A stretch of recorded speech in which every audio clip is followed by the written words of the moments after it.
I didn't really have any new employees, but I definitely had, friends or the kids of friends that were graduating from college and were going off to the workforce and doing things.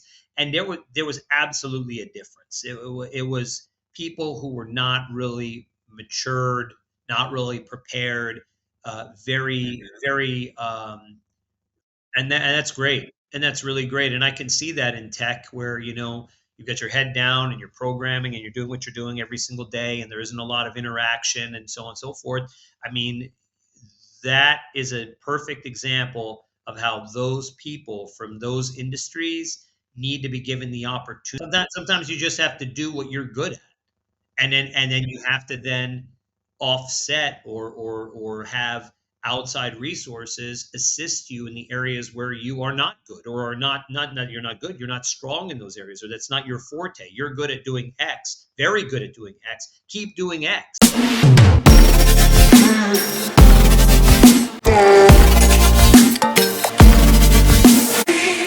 Hello, everyone. Welcome to Vibe It Up, the podcast where we explore the dynamic worlds of tech and companies around the globe. So, I'm your host, Dan Tudorache, and I bring over 20 years of experience in the tech industry, wearing multiple hats as a solution architect, leadership coach, trainer, and now as a psychologist too. So, you might be wondering, what's the vibe all about? Well, the vibe, it's about the people which are creative enough to create a better world for us. So we have today Kerim Antoine Kfuri. Welcome.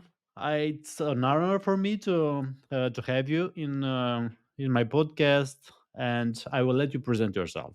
Welcome, Antoine. Thank you so much. Really appreciate being here. My name is Kerim Antoine Kfuri, as you said. I am currently the president of a company called the Atlas Network, which is a global supply chain solutions company. I have been running this company, founded it almost 20 years ago, in the idea of making mass production and global sourcing safe and delivered safely for people, and small to mid-sized businesses primarily.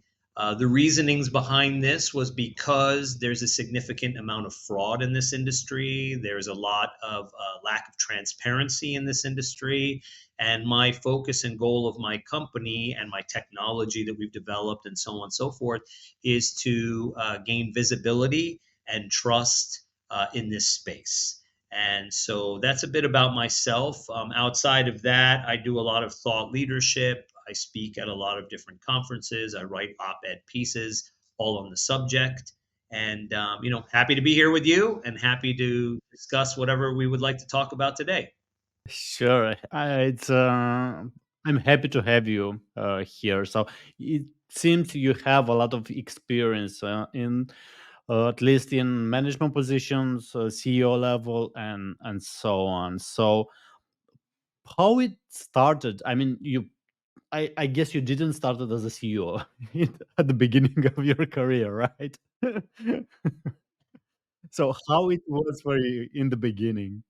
Sure. I mean, in the beginning, I started, in the corporate world, which I always think is a great experience for any entrepreneur to have, to be able to make your mistakes on someone else's dollar, to learn, to be educated, to really develop, be in different kinds of positions and roles where you can actively grow and develop different kinds of skills and talents. So, I did work in the corporate world for a while. I was in the financial industry for many years. My background and my education is in finance, international business, and also business law. So I've done things in all of these realms. I worked in the investment banking world for a little bit. I then went to the regulatory side where I worked at the Securities and Exchange Commission in Washington, D.C., in the Office of International Affairs. I worked at NASD FINRA, which regulates the stock market. And it was through those experiences and also my interest and ambitions in entrepreneurship and in international business that somewhere in my mind, these things all came together. And you start doing what any entrepreneur really does, which is look for problems and look for solutions to those problems. and how you could do it better than others are doing it, whether it's individuals or companies and organizations. And that's where I sort of landed on my final path that I've been on for the last 2 decades, which was, you know, understanding that in this industry, it was very fragmented. There was not a lot of communication and visibility, and it needed regulatory sort of principles in place and protocols and um, capabilities to perform at a better, more efficient level. And there weren't a lot of services that actively did that. Many of the companies that were within sort of supply chain and procurement and international sourcing would sell on the dollars to say, hey, we've got a really low cost solution for you. We can make things for you overseas, and it's not a problem. You save money doing this. I never saw it that way. My vision was always to say, you want to produce overseas because they have the best technology around. They have the best work ethic. You have the ability to scale there better and faster than anywhere else on the planet. Plus, there are cost benefits, but it has to be done properly. And if it's not done properly, mass production becomes mass disaster, and you end up working, you lose all the benefits you thought you were going to gain. So that was kind of the beginnings and the ideology around why to create the company and solve those issues and those problems and sell based upon dependability and efficiency rather than just low cost solutions. And yeah, so my trajectory started with, again, a lot of really good corporate experiences in different places that I then transitioned over into creating my own firm, that we serve a very important purpose and function. So Yeah, yeah. And I've seen you also worked in tech companies in Accenture. correct, correct. So I did work at Accenture for a little bit. I was on the finance side of Accenture, but great experience in the fact that I saw some very large scale tech rollouts happen, that I was able to be a part of from at least the infrastructure and management side of this. So some of the larger projects that I had seen when I was there was Verizon, large scale telecommunications company, and projects, ongoing relationships that Accenture was managing, and tech rollouts they were doing for Verizon, as well as one of the larger projects that I saw, which was the US Visit project, which was all of the customs and sort of border patrol type of technology that was being put into airports and borders and so on, that Accenture was helping to do in the wake of 9/11. So after 9/11, the US Visit project was a huge project that Accenture won. And I was, a little bit on that engagement. So I was able to see those things happening when I was down in the DC area. Outside of that, I also saw some very significant technology implementations at some of my other roles. For example, at NASD FINRA, there was a large focus upon Sarbanes Oxley, which was protocols put in place to get additional transparency within corporations. And this was a regulatory protocol that all companies had to sort of utilize in order to kind of sign off on their financials at the end of the year. That they went through kind of their Sarbanes Oxley process and looked at the different divisions of their departments, the control matrices, the risks, the objectives, and looking at these things.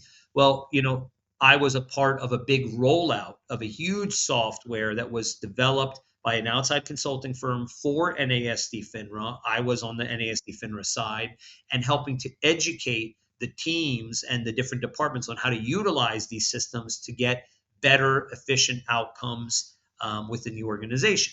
These experiences in tech at Accenture and there at NASD with that large scale rollout were very, very critical towards how I chose to run the company, and also some of the technology platforms that we've built inside, most specifically our Atlas Connect system, to help us manage risk and objectives and many of these things that I had learned in the corporate world. So again, through the corporate side, transitioning over to the entrepreneurial side.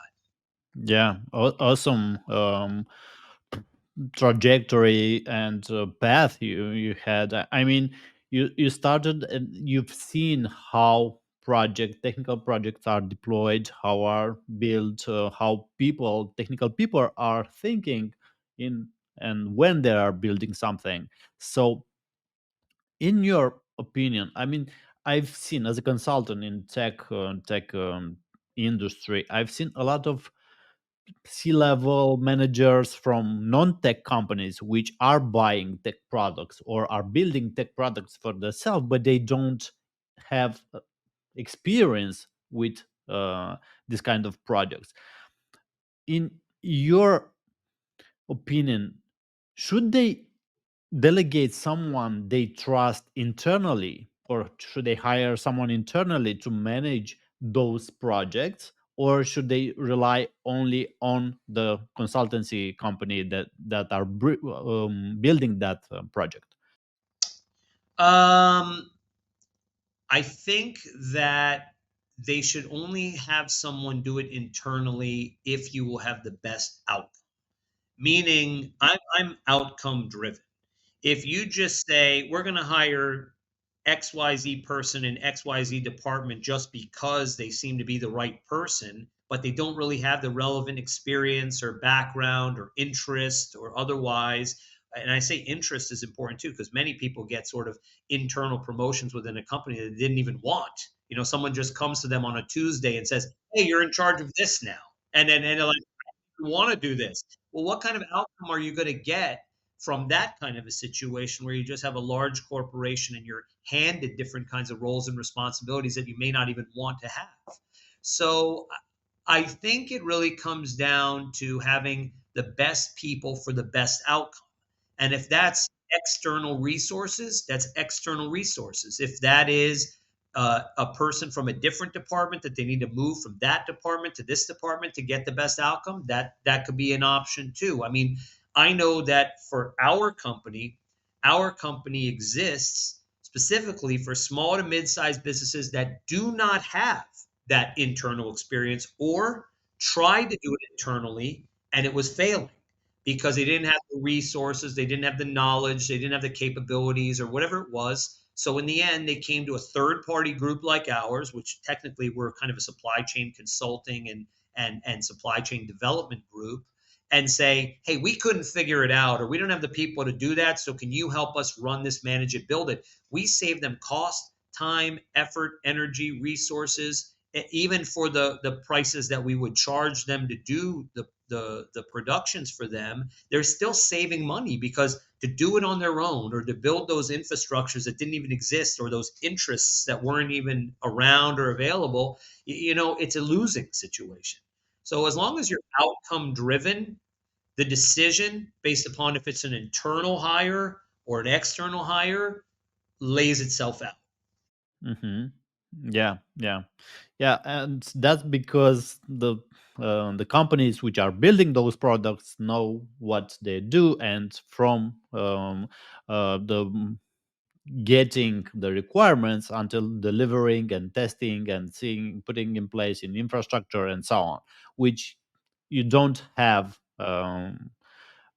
those capabilities, those skills in your company. And if you try to have them, you will transform yourself in a technical company, which I don't think you want. So Sometimes you just have to do what you're good at, and then you have to then offset or have outside resources assist you in the areas where you are not good or are not that you're not good, you're not strong in those areas, or that's not your forte. You're good at doing X, very good at doing X. Keep doing X, make X scale and grow and build, and then have others that are really good at doing Y help you do better so you can do better with X. So it's that kind of a situation. yes, yes, indeed. And um, uh, I want us to go a little back in time in your journey.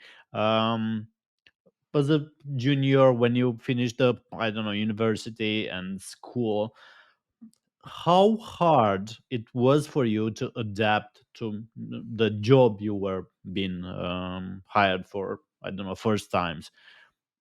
Did the employers have look at you because you have certain type of skills, or the attitude, or what do you think you had to get that job in the first place? Yes. I mean, what's on paper only takes you so far, right? You can go to a great university, have great grades, this, that, and the other. That only just gets you the opportunity to maybe get in the door, or even through people you may know who may open up opportunities for you. It gets you, in the door. But what really sells you as a hire is going to be you. And what I mean by that is that we've always been kind of a people business. Even in technology, it's still a people business. And so there comes a moment during interviewing or meeting or otherwise where you have to show who you are, and you have to be honest, you have to be quick with answers that make sense, you have to be intuitive. If they put you in different kinds of challenge situations, you have to know how to essentially work your way through those challenges or those opportunities. So I think for me it was definitely the fact that I was confident. I'm a confident person. I'm ambitious. I don't mind to work very, very hard. Um, and But at the same time, I am clear about the fact that I like to be a leader wherever there's the opportunity to be a leader. And some people respect that and appreciate that, or looking for that, looking for people to take leadership roles. And others, not as much so. They just want, someone who's not going to um, want or care to be in those types of positions. So long story short of it is that, I think I just exhibited leadership, I exhibited ambition, and I exhibited traits that, the right people on the other side of the table said, "Yeah, you're what we're looking for." You know, Hmm. And now, after all these years of experience, when you look back, um, if you were to give yourself an advice, because you know the challenges, you know what it was hard, what it was easier for you, what advice would you give yourself to the younger version of you? don't work with friends. Okay. Don't work with friends. Don't work with family. Don't do those things. No, that, I mean, that I think that that's just a basic principle that a lot of people know when they go through those issues through time, where we've worked with some friends or tried to help someone out, it didn't work out, and so on. You still want to maintain the friendship, but there's weird dynamics and things like that. I mean, that would be one thing I would say. But another thing I would say is, don't waste so much time being afraid to take a chance on yourself, because that's really in the end the only chance that's worth taking the most, because you can control your destiny. You can control the outcome. You can, shape or mold or have great success, if you put your mind to it. And the human race has been proving that from the beginning of time. So don't be afraid to take a chance on yourself. Be smart, be calculated in what you do, but don't have analysis paralysis where you like sit around, you're like, I don't know, am I going to do so, and then you don't do anything, you know Yeah. um I think I definitely got to a place where I said, all right, it's time to go. It's time to basically just do my own thing and do what it was. I think it was a little later than I would have liked to have done that, but I think I did it the right way. Could I have done it a little sooner and maybe with a little less fear to do it? Probably. But yeah, I mean, those would be some of the thoughts. Mm. Yeah, yeah, indeed. And often when we mix business with family, with friendship, might not end that well sometimes.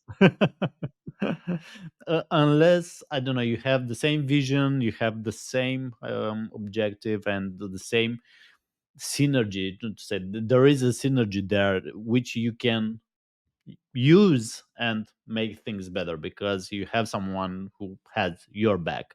but they are rare, and both person need to have emotional intelligence skills pretty high. In that. And speaking of emotional intelligence, how do you think it impacts a leader outcome and results now, having those skills as a leader? Ask the question again. Sorry, say it again. How do you think that emotional intelligence skills, right, impacts a leader results? Okay, so when it comes to emotional intelligence, I think that there are two sides to this, and both sides are equally important. The one side is being able to have empathy, to be able to understand and have an emotional capability to essentially feel with people you work with or you are doing business with or whatever it may be, but that there is a human condition between each other. And I do believe that the givers in this world win more than the takers do. And the givers are always those that are willing to give of their resources and their time and their emotion and their humanity, right? So this is an important part of this. However, equally in balance with this is not being emotional in business.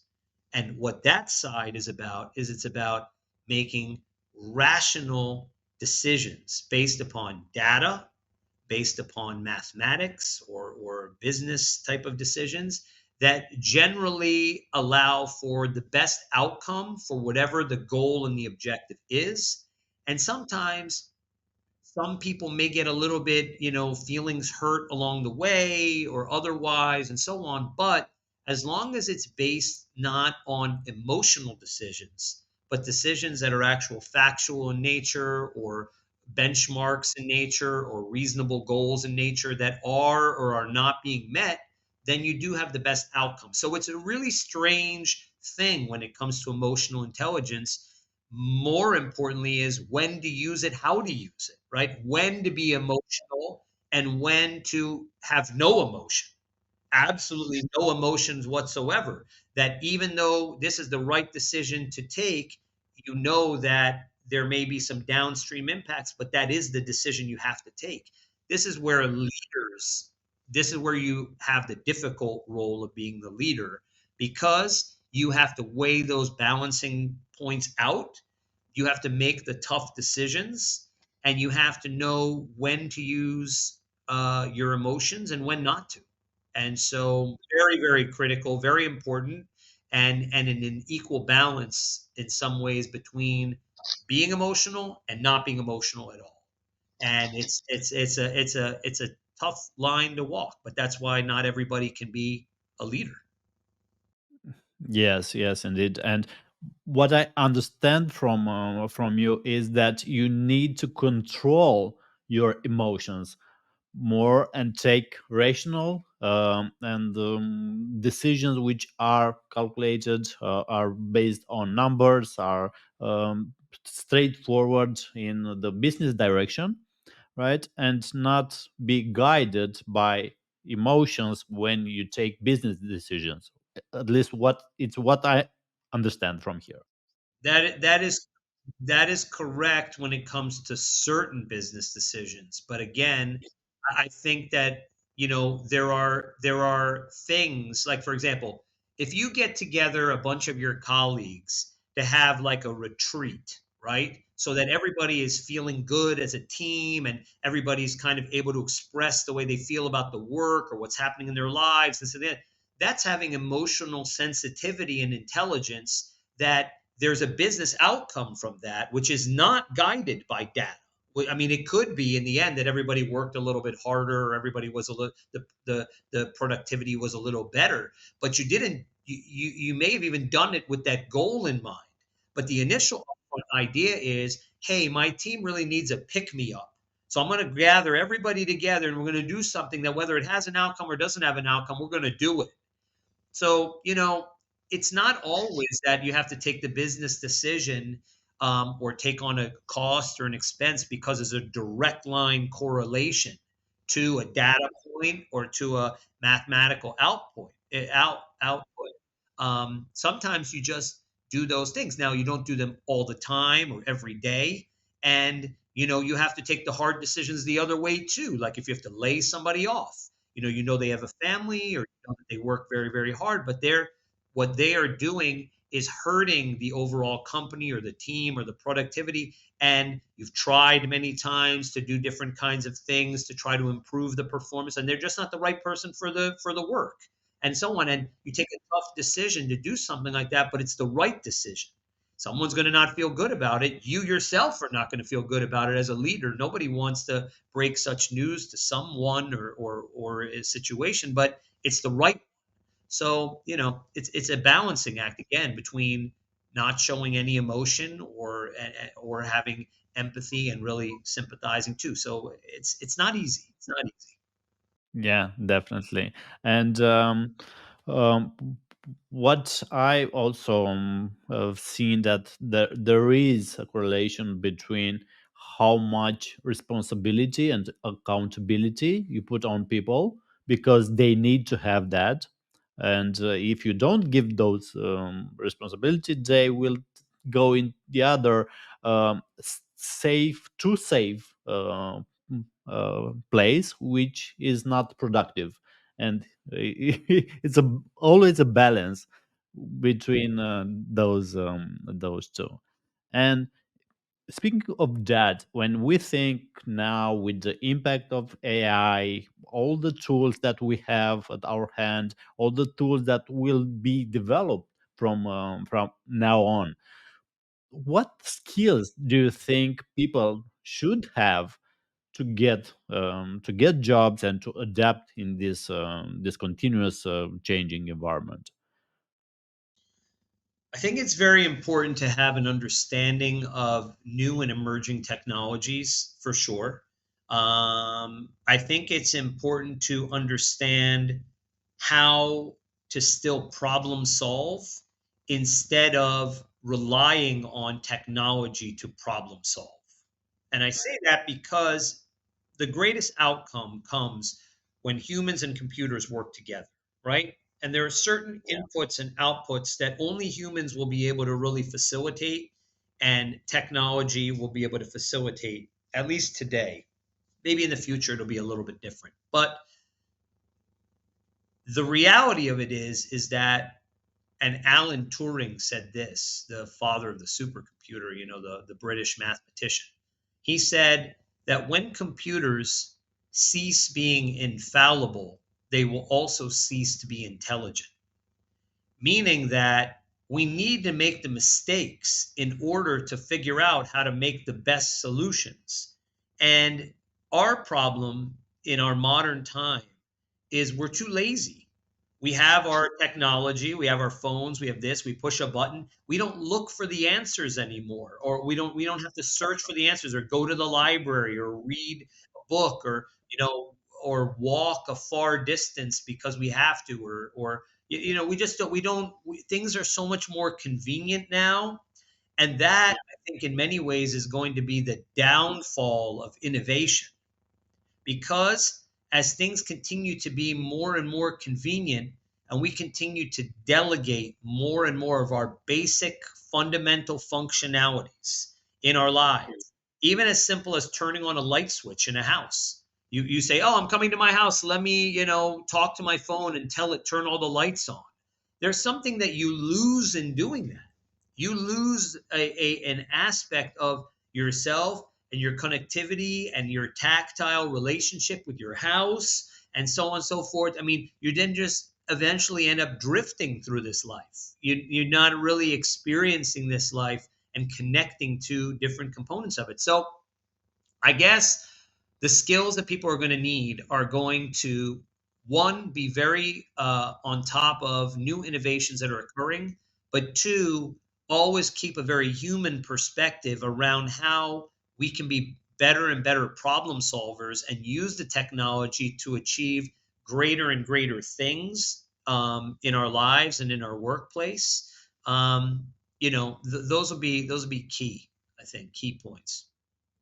Yeah, yeah, very well, very well said, and I love your perspective with the connection with the environment which we are in. Because yes, if we stick just on a single device, being laptop or phone, we lose the connection with the other things. So Yeah, exactly. And I think, and what's really where we really see that, and is a real shame, is during the pandemic, right?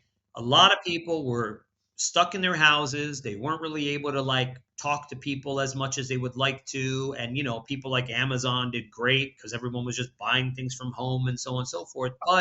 But there were a lot of things that were lost in that time too. I mean, I know children that lost socialization skills, to the basic things of being able to communicate with other friends and talk to people, because for 2 years or a year and a half they couldn't really go outside, they couldn't really play, they couldn't be in school, they couldn't do things. And you see what happens to human beings when they're like taken away from human contact and interactions. Even now, I mean, I have kids and different people, and the way that they talk to you or talk to each other is for me bizarre, because we learned how to actually talk to each other because there was a time where there were no cell phones, and there was a time when there wasn't this and the other. You want to meet someone, you go out to a bar or you go to a place and you meet someone. Now again, it's this age of convenience and it's this age of technology, and you can have amazing outcomes and amazing things that come about from it, but everything within moderation, right? This world is about moderation. There's daytime, there's nighttime, there's black, there's white, there's duality in this life. And my fear is that with AI and increasing technology, that we start to lose some of that duality. We start to lose some of that. And that's really what I think we have to be careful about. yes, and I just wanted to ask you about, did you had new employees just finishing their university or schools or whatever it is in during the pandemic, or studying during the pandemic, and if you seen something different regarding their social skills? I didn't really have any new employees, but I definitely had, friends or the kids of friends that were graduating from college and were going off to the workforce and doing things. And there was absolutely a difference. It was people who were not really matured, not really prepared, very, very fragmented social skills. You go to shake their hand and their eyes are down, not up. They don't look, there's no eye contact. There's no like, they don't know how to speak or develop creative thought as you're discussing with them, because they're not used to that. They're used to, they want something quick, they look at it online. They don't really have to talk to too many people. Their network is very small. So yeah, I mean, I think public speaking is super important. I think they need to continue to promote and push any type of situation where kids or young adults are in uncomfortable situations in front of crowds, because you need to do that. You need to know how to say, hey, I don't know what I'm going to say, but on my feet, I'm going to have to think about something because I got 100 people in front of me that have to, hear what I have to say, you know?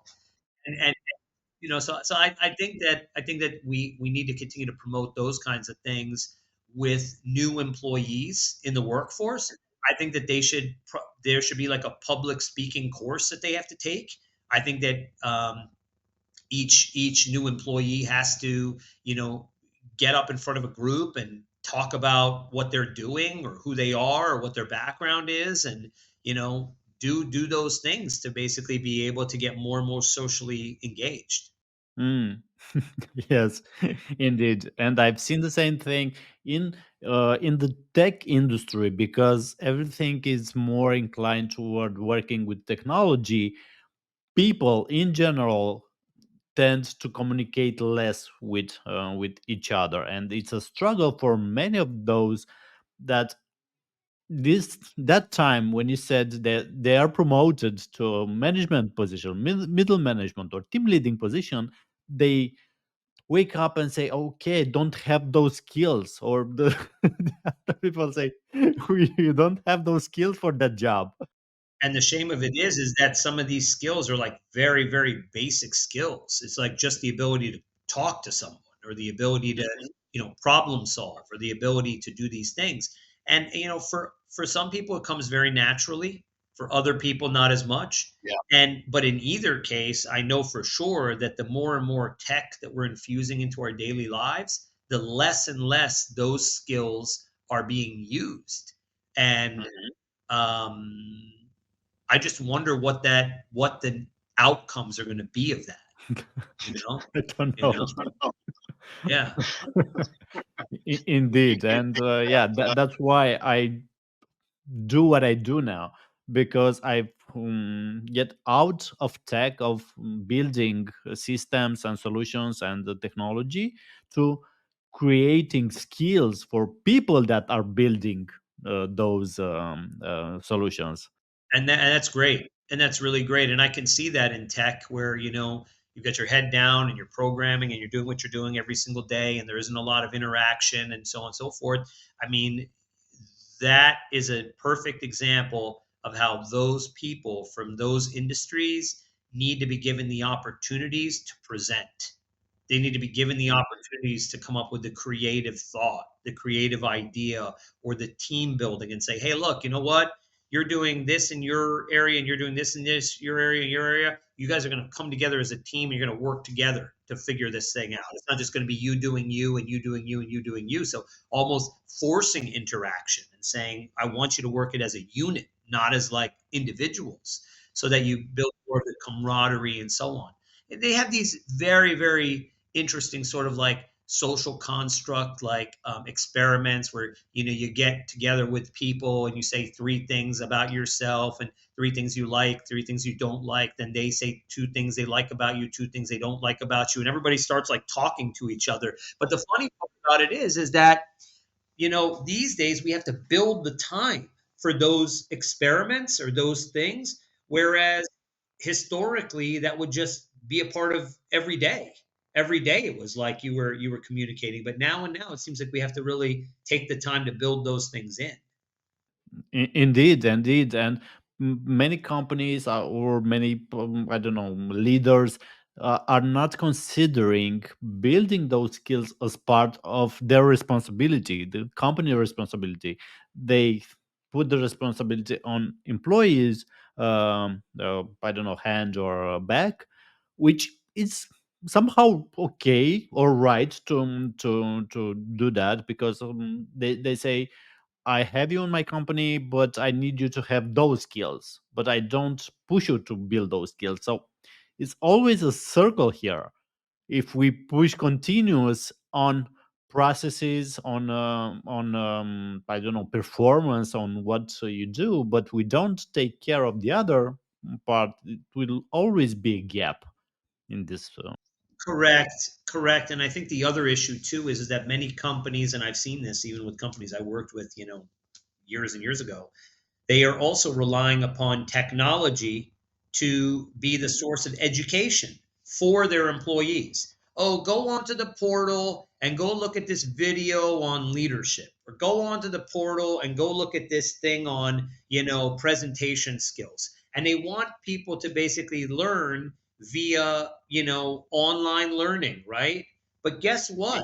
There is a lot that can be said for it not being online learning and being interactive and actually having discussions with your boss, who is your mentor, learning the leadership skills on the job when it's happening live, not through some kind of a video. So, there's a place for all of it. There's like a backbone. Like I just finished my AI course in business strategy at MIT. I just finished that. It was an online certification and course, like, 2 months and so on. And it was fine. I learned a lot, which was great. But the vast majority of it was watching videos and, of, a teacher talking about this or case about that and so on. I mean, there was some interaction where you'd have to take some tests and you'd have to submit comments and you'd get some responses back and so on and so forth. But the vast majority of it, 70% or whatever it was, online learning. And, it just, there's only so much that you connect with that, and there's only so much you can take away from that. So, those are the kinds of things that I think the current generation has to deal with that, is a little complicated. Yeah, and that's what I said, because there are two different things: information, which you can find information now in a lot of places, free information. There are a lot of leadership free trainings, courses out there. It's information, but transformation is the one when you actually apply it, and you have feedback on it, and you interact with other people to understand how well you have done that, if you need some other improvements. But being alone and just doing an e-learning course, it will not help you transform yourself and your skills. It's just information. You can take it, you can understand a lot of part from it, but you cannot integrate it and transform yourself in that direction completely. So, mhm, okay. One question, it's a rapid fire round. So, if you could have dinner with any figure from the tech industry, dead or alive, who would it be and why? It shouldn't need to be just on the tech industry. Not well, I was gonna say, in the tech industry, I'd probably say Steve Jobs. And I'd say Steve Jobs because he was equally a tech person and equally a philosopher. And I like that. I think that in business, whether it's tech or otherwise, you need to have that deadly skill set of understanding products and technology and what makes people have an interest in what you need to do, but at the same time have the psychology of why the human being wants it, why they want to move towards that product. And I think he was very refreshing in that way. Some people appreciated that, some people maybe didn't appreciate that as much, but that's how I saw him, that he was equal parts technical business person and also philosopher. So I would say Steve Jobs would be a good one. Hmm. Okay, okay. Well, somehow it goes with a majority of the answers. There is Steve Jobs, Elon Musk, Nikola Tesla. I've heard, which is also a great inventor. So we have. Yeah, I mean, but again, it's you look at the if you go back and you look at some of the interviews that Steve Jobs did through time, or when he was unveiling like the iPod, when he first unveiled the iPod, like, 1,000 songs in your pocket. You know, I mean, these basic buzzword phrases that he would say, they just rang with like everybody, they understood, or the development of the new MacBook, everyone's like, oh my God, it's amazing. Why? Because they made it dramatic. It appealed to the innovation and the sense of curiosity of humanity. They're like, oh my God, these are not just pieces of plastic or machines that do this, that, and the other. These are things that can transform my life, and I that was the magic of like what a person like him brought. And I try to bring some of that and some of my thought leadership as I talk with people about supply chain, where it's not so much about like, hey, we're getting it made right, or it's getting made from like, getting it from A to B or to C place. It's that these are the reasons why it matters. This is the reason why it's going to be impactful to you or otherwise. So these are all the thoughts I have in mind. Yeah, yeah, indeed. In marketing term, storytelling, and all these skills, you cannot beat that. Yeah, So, no, it's true. It's true. And again, I think that that's the kind of leaders that I like. The leaders that are not just leaders because they've had achievement or they've done something, one way or the other, but that they've actually had impact. They've actually like made an impression upon people so that those people make a true connection with either the products or the companies that they're working for. If you can do that, if you can make an impression, then that's a different thing. That's a whole different level of achievement, I think, outside of just numbers or the development of some product. It's like, you know, not only have we have the numbers or development of some product, but now like it's a part of your life and you care that it's a part of your life and you want to seek it out and you want to know more about what's happening with this thing, you know?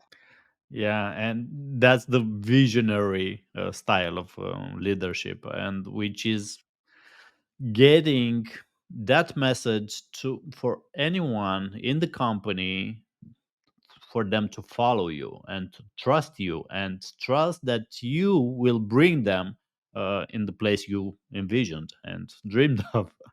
So yeah. Yeah, thank you. Um, there is one resource, a book, or I don't know, movie or whatever it is that impressed you and helped you towards your uh, journey that you want to recommend. I mean, I like the Art of War. You know, Sun Tzu obviously is you know, we're talking about 1,000 year history of business fundamentals and practical knowledge, which is good. Um, you know, movies that I like to watch or have watched that, you know, left an impression on me as a young man kind of coming up in business were things like Wall Street. You know, if you've seen the movie Wall Street, Gordon Gekko and everything. I mean, because it shows how much, you know, achievement can be done, but at what costs, and what greed really can do to people or not. These are kind of more like business related type of movies. Um, you know, those would be good. I mean, most recently I've been reading some books in the realm of supply chain by MIT professor named Yoshi Sheffi, who's a well-known person, and you know, he has a very good perspective on many years of working in the realm of supply chain on these kinds of things, especially around AI and other aspects of tech and the intersection point between that and supply chain. So yeah, I mean, there's a bunch of different areas, but yeah, these are just Yes. Okay, okay. Thank you very much. And as we prepare ourselves to close our podcast and discussion, could you, I don't know, do you have some insights that you want to leave with the audience after this interview? yeah. I mean, the insights I would say is that, you know, you're on this earth for a finite period of time. So with that in mind, make an impact, you know, in whatever field, whatever industry you're working within.